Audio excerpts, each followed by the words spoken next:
कि बड़ा हसीन है इनकी जवान का जादू, लगा के आग बहारों की बात करते हैं। जिन्होंने रात में चुन चुन के बस्तियों को लूटा, वही नसीबों के मारों की बात करते हैं।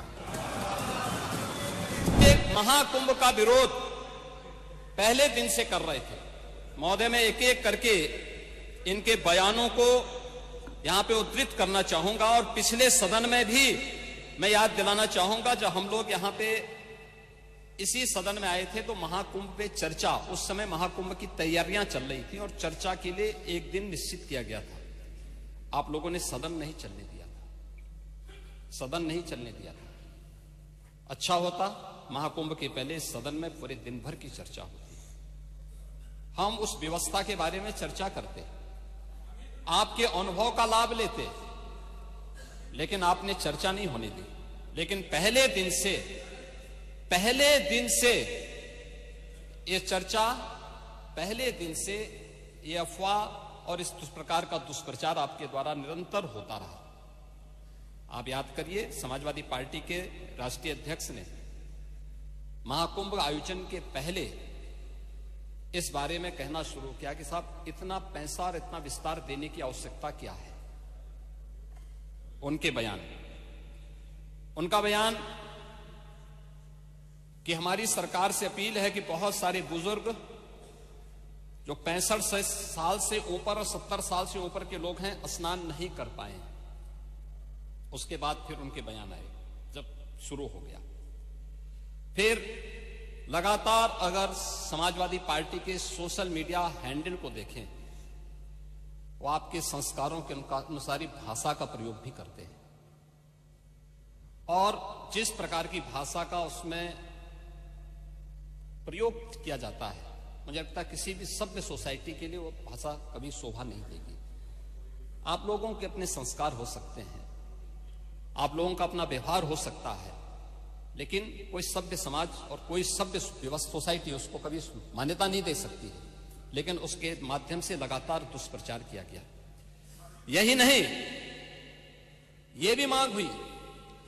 देखिए, आपकी पार्टी के ही नेता, आपके अध्यक्ष ने कहा कि हम मांग करते हैं कि अकबर का किला जो बिल्कुल संगम नोच पर वहां जो वट वृक्ष है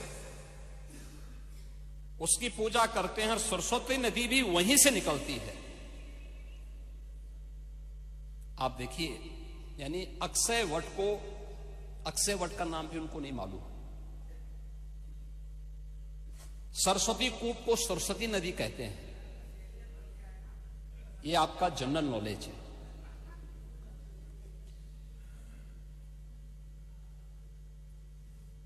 इन्होंने कहा महाकुंभ कोई शब्द नहीं, क्योंकि महायोजन के लिए बहुत सारा पैसा निकालना था, पैसे की बर्बादी करनी थी, इसलिए नाम भी इन्होंने महायोजन दिया।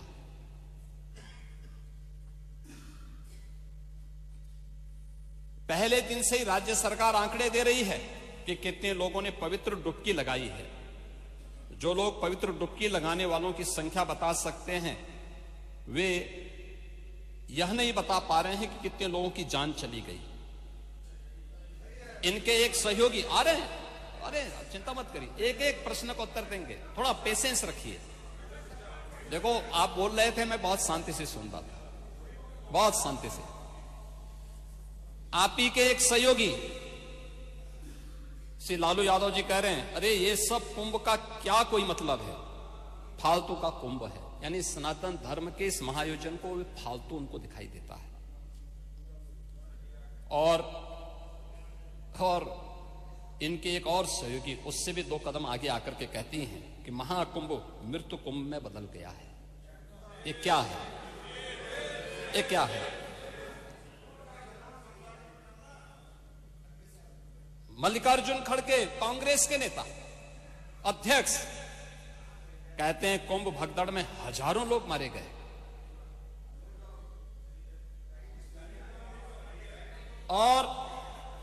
और जया बच्चन क्या कहती हैं? ये समाजवादी पार्टी की नेत्री है। इस देश ने अभी सबसे बड़ा मुद्दा महाकुंभ भगदड़ की घटना है। उन मृतकों की सही संख्या बतानी चाहिए और जनता को सफाई देनी चाहिए। उन्होंने आगे क्या बात कही? उन्होंने कहा व्यवस्थाएं आम आदमी के लिए नहीं बल्कि वीआईपी के लिए थी। शवों को गंगा में बहा दिया गया, इससे पानी प्रदूषित हुआ है। यही पानी लोगों तक पहुंच रहा है और ये इस प्रकार के गैर जिम्मेदाराना बयान समाजवादी पार्टी, कांग्रेस, आरजेडी और टीएमसी के नेताओं के द्वारा सनातन धर्म के जुड़े हुए सबसे बड़े आयोजन के प्रति दिए गए। महोदय, मैं ये जानना चाहता हूं कि क्या सनातन धर्म का अनुयायी बनना या सनातन धर्म के किसी आयोजन को भव्यता के साथ करना क्या कोई अपराध है? उस आयोजन को उन सीमाओं के साथ, उस आस्था को सम्मान देकर के आगे बढ़ाना क्या कोई अपराध है? और अगर अपराध है तो हमारी सरकार इस अपराध को कर रही है और आगे भी करेगी। क्योंकि हम लोग ये मानते हैं सनातन धर्म इस देश का राष्ट्रीय धर्म है। सनातन धर्म की सुरक्षा में ही भारत के अंदर पल रहे हर मत और मजहब की सुरक्षा भी है और उनका सम्मान भी है और उनका गौरव भी है। और सनातन धर्म की सुरक्षा विश्व मानवता की सुरक्षा की गारंटी भी है।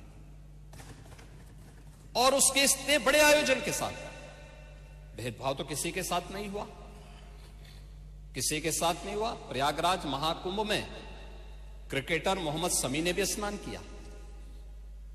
मुझे याद है हर जाति मत और मजहब के लोग अगर आए हैं श्रद्धा भाव के साथ तो उन्होंने आस्था की पवित्र डुबकी भी लगाई। हां, अगर कोई चिढ़ाने के लिए आया है तो वहां पर उनको वैसे दुत्कार करके भगा भी दिया गया और ये होना भी चाहिए था। और इसीलिए मैं इस बात को मानता हूं। आप लोगों ने जो बात कही हमें ये सब बुरा नहीं लगता, इसलिए नहीं क्योंकि हम जानते हैं आपकी प्रवृत्ति है, क्योंकि हम लोग इस बात को मानते हैं कि संक्रमित व्यक्ति का उपचार हो सकता है, संक्रमित सोच का उपचार नहीं हो सकता। उसका कोई उपचार नहीं, वो अपने आप ही कुड़ता रहेगा। और इसलिए इस महान आयोजन को करने का अवसर हमारी सरकार को प्राप्त हुआ। और मेरा यह मानना है कि महान कार्य को 3 अवस्थाओं से गुजरना पड़ता है। याद रखना, उपहास से, विरोध से और अंततः स्वीकृति से। और स्वीकृति का इससे बड़ा प्रमाण क्या हो सकता है कि समाजवादी पार्टी के राष्ट्रीय अध्यक्ष भी जो शुरू से विरोध कर रहे थे अंततः चुपचाप जाकर के डुबकी लगाए। नेता प्रतिपक्ष भी हाँ, मैं अच्छी बात है, आपका अधिकार है, आपका अधिकार है ये, मैं तो आपको अधिकार दे रहा हूं। मैं ही कह रहा ना, नहीं 13 में आप नहीं जा पाए थे, क्योंकि 13 में जब आप जा रहे थे तब तक आपको फोन आ गया था, आप वापस हो गए, नहीं जा पाए थे। नहीं जा पाए, आप वापस आ गए थे। लेकिन इस बार आप गए थे, मुझे अच्छा लगा, आपने उत्तर प्रदेश सरकार की व्यवस्था की सराहना की और आपने मुझे प्रत्यक्ष नहीं लेकिन स्पीकर साहब को धन्यवाद दिया कि अच्छी व्यवस्था थी। और इसीलिए मैंने कहा ना, 3 अवस्थाएं उपहास की, जिसको आप शुरू से उड़ा रहे थे, कुछ नहीं कर पाए तो आपने विरोध करना शुरू किया। और विरोध करते करते आज मुझे अच्छा लगा कि आपने अपनी स्वीकृति भी दे दी कि हां अच्छा काम हुआ है, अच्छी व्यवस्था हुई है। ऐसे ही मोना जी ने भी किया। तो लोग विरोध कर रहे थे, फिर उन्होंने उसके बारे में तमाम प्रकार की बातें की। आज उन्होंने कहा कि इंफ्रास्ट्रक्चर का काम तो अच्छा हुआ। अच्छा, अच्छी बात है, क्योंकि काम हुआ है तो लोग बोलेंगे भी, क्योंकि लोग तो उन्हीं मार्गों से चल रहे हैं, सभी लोग चल रहे हैं। महोदय, प्रयागराज कुंभ के बारे में अनेक दुष्प्रचार किए गए और दुष्प्रचार के अनेक माध्यम हैं। मैं पहले कुंभ के बारे में ही कहता हूं। कुंभ के बारे में जो बहुत सारी चर्चाएं यहां पर हुई हैं और सभी माननीय सदस्यों ने भी इस बात को यहां पे उल्लेख किया है, जिसमें वेदों की परंपरा से परंपरा आती है। ऋग्वेद में भी इसका उल्लेख है कि कुंभम समारोह्य सुधाम पिबेत, यानी हम उस कुंभ में रखे अमृत को पीकर आत्मा को आनंदित करें। अथर्ववेद में भी इस बात का उल्लेख है कि ऐसा गंगा या कुंभे, यानी यह गंगा जल एक कुंभ, एक घड़े में संचित है, यानी अमृत के रूप में उसकी तुलना की गई है। और आज से 5000 वर्ष पहले रचा गया श्रीमद् भागवत महापुराण में भी इस बात का उल्लेख है को कुंभ मेले स्नात्वा पुण्यम प्राप्नोति मानुषः, यानी यहां कुंभ का संदर्भ कुंभ मेले से है। 5000 साल पहले भी इसका उल्लेख है। जो 4 तीर्थ स्थलों पर आयोजित होता है उसमें स्नान करने से पापों का क्षय होता है। और जो बात यहां पे आपके विद्वान सदस्य श्री संग्राम सिंह यादव कह रहे थे, उन्होंने पुराणों की बात की, लेकिन वो पुराण की बात नहीं थी, वह तुलसीदास जी की रामचरितमानस में उल्लेख किया गया है। को कहीं सकहीं प्रयाग प्रभाव हो, कलुष पुंज कुंजर मृगराओ, अस तीरथ पति देखि सुहावा, सुख सागर रघुवर सुख पावा। ये तुलसीदास जी की रामचरितमानस का है, पुराणों का नहीं है। पुराणों में संदर्भ है, श्रीमद् भागवत महापुराण का मैंने उल्लेख किया ही, और रामचरितमानस में भी इन बातों का उल्लेख इन भावनाओं के रूप में किया गया है। और हम उत्तर प्रदेश वासियों को खासतौर पर इस पर गौरव की अनुभूति भी करनी चाहिए कि इस बड़े आयोजन के साथ हम सभी को जोड़ने का अवसर प्राप्त हुआ है। और इसलिए मैं इस बात को कह रहा हूं क्योंकि यह आयोजन हमारे लिए बहुत महत्व रखता है। यहां हमारी पार्टियां हो सकती, ये सत्ता पक्ष होगा, वो विपक्ष होगा, अलग अलग पार्टियां होंगी। उत्तर प्रदेश से बाहर हम जब जाएंगे तो उत्तर प्रदेश वासी के रूप में लोग हमें हमारी पहचान देते हैं। अच्छा काम करेंगे, सम्मान मिलेगा।